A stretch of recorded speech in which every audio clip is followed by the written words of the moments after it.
I am David O. I'm currently the Chief Product Officer and Head of Growth at FabFitFun. FabFitFun. Um, and before we discuss business growth or discuss growth, I wanted to talk a little bit about FabFitFun. You might not be aware of FabFitFun just because we haven't done a lot of work actually getting ourselves out there, at least in the investor startup scene community just yet. So we're a quarterly lifestyle subscription box. Women pay $50 every season in order to receive a surprise box, and they're all full of full-size items, about 8 to 10, pretty good ones. We have collaborations with major brands, for example, ModCloth, and we make some of our own products as well. This is, I had a slide in for diversity. I thought that the growth slides should have something about it. Our company is 79% female, 21% male, 50% minority, which is, I think it's pretty diverse. I think it's pretty good. Our engineering team is half female. This is the executive team.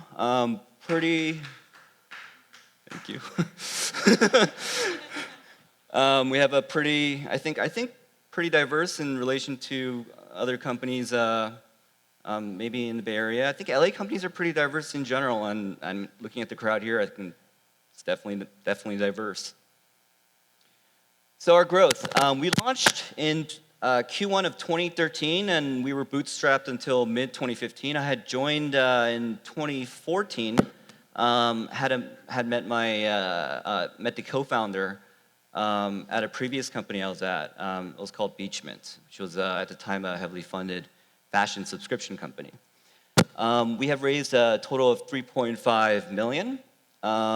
In 2016, last year, we generated a total of $40 million in revenue, and we have over 300,000 active and renewing customers right now. Our goal is to get close to 1 million by the end of the year. We're also cash flow positive, so we're very financially stable. We don't need to raise any money. Not that if 500 startups offers something, you should, I don't. So about me, and I made these slides pretty quick. I thought that we're going to have maybe a 10, 15-minute discussion in Q&A. It was supposed to be a roundtable format. But I was a developer prior to 2006, all throughout high school, college. 2 years after college, I was like, I don't know if I want to expand a little bit of my skill set. So I joined the first startup I could. It was called reunionmylife.com before they had their first round of funding at 20 million. Because of my developer background, I started off doing a lot of landing page optimization, coding, building systems for A/B testing. And then because Facebook was brand new and no one really cared about it in terms of ads, started spending tons of money on Facebook and was able to transition to Google AdWords, display, affiliates, SEM, all that, or GDN, all that kind of stuff. Was recruited by Beachmint right before they got their 20 million as head of optimization. That means a lot of A/B testing, fixing processes to make a startup able to grow. Over time, became the head of customer acquisition and head of product for Jewelmint, which was one of the 6 mints that Beachmint had. It was subscription jewelry. In 2014, the guy I met at Beachmint, co-founder of FabFitFun, told me I should definitely join. I was like, I don't know. Maybe I'll do my own startup. And he's like, take a look at the numbers. I think it has something really promising. And I was like, all right, let's do it. So sustainable growth. And sustainable growth is an interesting one. People think growth is an actual action you take, something that you try to do in and of itself. It really isn't something you can do. It's not something you plan for or consciously try to do. Yes, you can advertise. Yes, you can try promoting more and all that, but that's not the same thing as growth. You can buy as many customers as you want if you have unlimited money. That doesn't mean you have true growth. What is it? It's the byproduct. It's the byproduct of the improvements you make to your product, whether it's more features, better ones, more differentiation. It's about the customer experience and all that. And growth is also the byproduct of you getting better at what the market wants, and over time, getting really good at telling the market about it, and hopefully getting them to pay you money, or getting advertisers to pay you money, etc. So growth, sustainable growth anyways, can only happen once you have those two things in place. And your first priority, pre-launch, post-launch, anything like that, is to find those two things, tweak it until you get to the point where it's self-sustaining, and at that point, then you can really, really focus on growth. So the reality of startups. When we look at companies, Airbnb, Facebook, all those companies, you look back upon them and you're like, they just went from 0 to billions, like nothing. That's not quite true. What you plan for and what actually happens is completely different. And many of you will launch startups on launch day, where pieces of what your final product is pretty much pieced together with some duct tape and everything. It's just important that the customer sees the right things, but in the back end, you might be doing all these things manually, and you might be flabbergasted that it's actually working and people are actually using it. So product market fit. I mean, that's a word that people use often. And when I say product market fit, I mean good product market fit, as in customers should pay you enough money so you can actually make money. And that's really, really important. You got to get there as fast as you can. There's a lot of typical startup mistakes, and because I've been part of 2 previous startups previous to FabFitFun, I've been traumatized. Been at one company where we accepted over $70 million in funding, and we just hired like crazy. We didn't really know. We moved to the best possible office with an ocean view on 2nd Street. Went through 4 layoffs and then hired back each single time, and that has cost. You should, as founders, as the initial group of people that are working on your product, your company, your idea, you should try to do as much as you humanly can with as few people as you can, until you get to the point where you have a self-sustaining model, and at that point, feel free to start adding people to accelerate that growth. One thing I've seen that's a common mistake. Employee benefits, and that are tangential. I'm not saying that startups shouldn't have great features like bean bags and free lunches and a game room and ping pong and foosball. And by the way, these are all things that I've seen happen at different startups.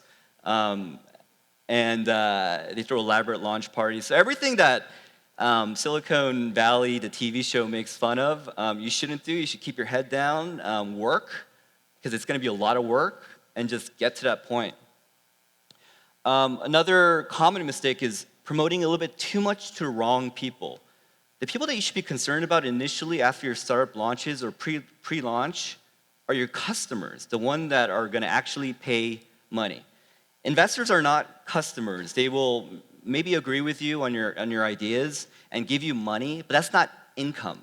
You shouldn't confuse the two things. You should as soon as you have a little bit of runway to really work on your idea, you should do that and focus on that. Otherwise, you're optimizing for the wrong thing. You're optimizing for intangible PR that has nothing to do with actual customers, and your product will suffer, and your marketing will suffer, because it'll be all geared towards getting more TechCrunch articles. I love TechCrunch. Yes. The other thing that people I've seen commonly make mistakes for is investing in expensive silver bullets. And what I mean by that is you're tired, you've been working on this product, you're launching it, and it's been 6-7 months of constant 80-hour work weeks. And you're like, man, if I just hire just one person, you could just come in, just fix everything, or I'm going to make this up. some AI creative optimization banner technology using machine learning that you only have to pay $5,000 a month for will automatically make your marketing work and everything.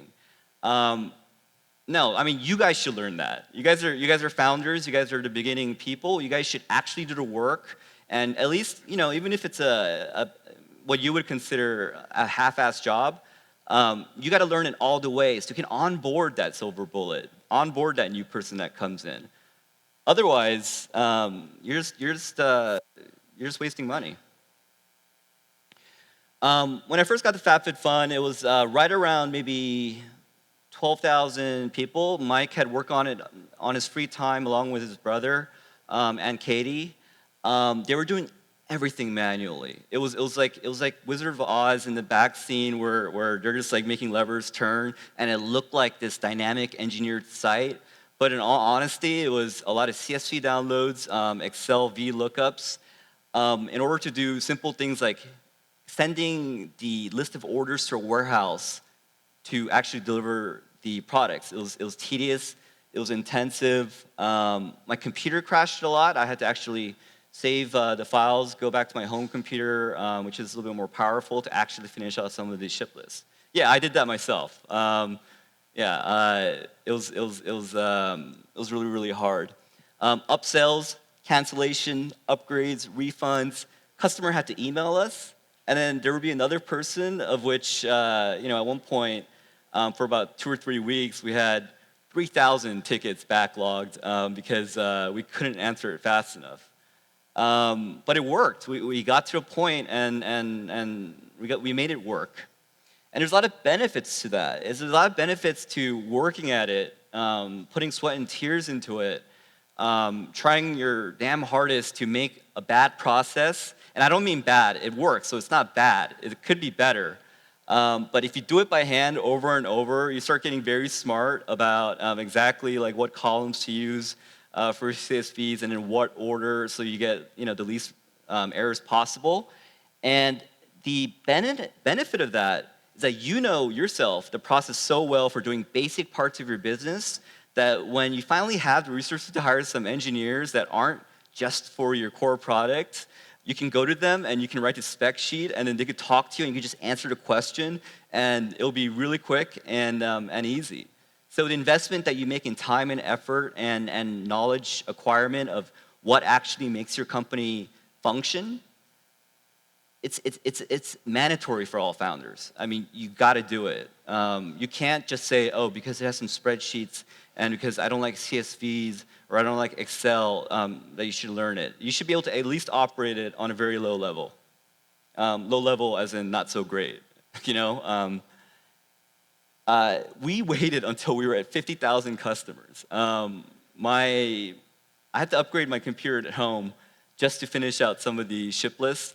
In fact, I made a few mistakes here and there where we actually sent 2 boxes to people, to over 4,000 people. It was a costly mistake, and we're like, yeah, I think it's time to hire some real engineers to help us. It was a growing pains, but it worked out. Okay, so how do you do this? And you might be wondering, oh, yeah, that's easy enough for him to say. Well, the thing is, the process for continuous improvement or more understanding is encapsulated in every single system that has rationality behind it. Business textbook, it's plan, do, check, act. Medicine, evaluation, assessment, planning, implementation. Sciences, you make up a theory, you predict what's going to happen, then you experiment, and then you observe. So everything is like what you can see. Why is that the way it is? Try to improve it, and then see what the results are. Then do it over and over.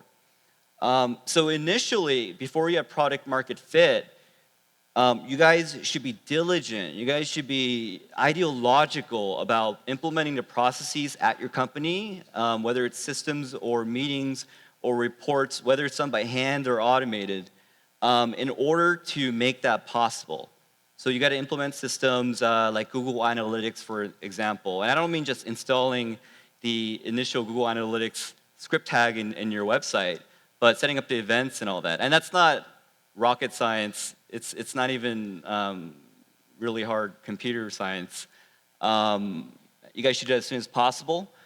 And you guys should make the engineering process, or at least your deployment, easy enough so that you can quickly test major ideas.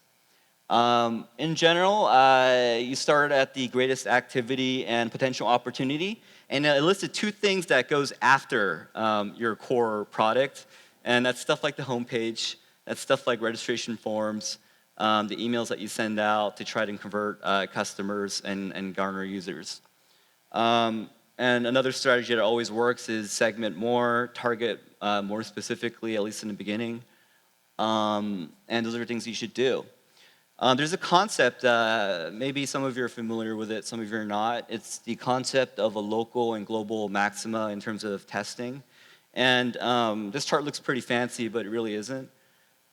Small changes, like maybe changing the color of a button, will help you make the best version of a particular idea. But a better idea will always do better. And it's not maybe changing your idea of your startup completely, but maybe it's how you present it. Spotify, Facebook, they all could have been done a little bit differently. You could have all had the social network in the background, but it could have also had a paywall behind it. Facebook could have been paid. Some common things to test, buttons, and this is in between bigger tests. Buttons, different catchphrases and all that. And you could search for all this online. I just used Google and copied and pasted some stuff. So growth and marketing hacks. Growth hacking, I don't really like the term just because hacking is a bad word when you're talking about your own stuff. When you're an engineer, you're like, oh man, I had to release this thing, so I just put a hack up. Guys, don't tell anybody. I'll fix it later. But growth hack, I think, is a pretty common kind of phrase now, where it talks about interesting marketing things. Airbnb, LinkedIn, and Dropbox are the 3 companies that had pretty good hacks for its time. One thing about hacks is that once everyone knows about it, it's not quite a hack, it's just a standard marketing tactic. Airbnb, whenever you posted something on Airbnb, also simultaneously after that posted to Craigslist and then put a link to Airbnb. ZipRecruiter did the same thing. I know because I had reported to Ian, who started ZipRecruiter, and he had asked me, oh, hey, do you guys know any engineers that can write a little script that can do this? And I was like, yeah. LinkedIn had an address import that was very rare for its time. But as soon as you enter your email address book, it would kind of add all your contacts and all that stuff. I've actually added LinkedIn and try to add former people that that we didn't leave part on best terms and all that. It was awkward. So this is a very quick story. A short story about a marketing hack to cheaply attract investors. So I was teaching a class in 2012. It was about digital marketing. A student of mine had an idea for an on-demand delivery service. He made a very limited MVP. He did a limited launch of a landing page. He told everyone about it. He actually went to a lot of different conferences, passed out flyers and all that, went every single thing he could to try to get some users to do the math on whether delivering the service for the amount of marketing would actually work out on a financial level. So he had that product marketing fit. After that, and after he took the class on Facebook, he learned about custom audiences, which allows you to upload lists of various emails and target those people, just them. And everyone has access to it that has access to Facebook ads, and all you need is $1. I think they give you $100 credit if it's your first time. What you can do is you can he looked at the email list and saw that picked out all the venture capitalists on there, and then he started marketing his startup to those venture capitalists. And you don't even need an email address these days. They have Facebook has data agreements with Axiom and major data companies, so you can just upload a first name, last name, and physical address, or just a phone number, and you can start marketing to various people right away. And of course, this doesn't just mean venture capitalists. It could also mean your customers too. In any case, within 2 months, I guess he had that list pretty large. I was getting calls from potential investors, and he actually raised $15 million for his idea from start to finish in about 6 months. It was really, really impressive. I actually told the story to the investor. I was like, yeah, did you know he did this? And he's really impressed. So if you were to pay $10 CPM on Facebook, CPM means cost per mille or cost per 1,000. If you have 1,000 people in your list of people, you can make a Facebook ad that'll show up in your newsfeed, potentially for as low as $10. Spend $100, they'll see it 10 times each. Anyways, that's my presentation. Hope you enjoyed.